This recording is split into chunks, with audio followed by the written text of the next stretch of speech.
If I were to buy another freeze dryer today, would it be another Harvest Right? This is a question that I get all the time.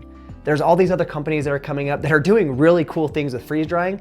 So what do you buy? Here are my 2 cents. If I were to buy one today, yes, I would buy another Harvest Right. And that's because they've been in the game longer than anyone else has. Harvest Right was working through a lot of the issues with home freeze dryers before some of these other companies were even invented. But that doesn't mean some of these other companies aren't making a good freeze dryer. For instance, you have Blue Alpine. Blue Alpine is probably the one that piques my interest the most. They're making a really good freeze dryer, and you can change a lot of the different settings that you can't on a Harvest Right. Another one I've heard good things about, especially if you're up in Canada, is Cryonaut. One of the issues with getting a freeze dryer up there is the amount you have to pay to get it shipped there.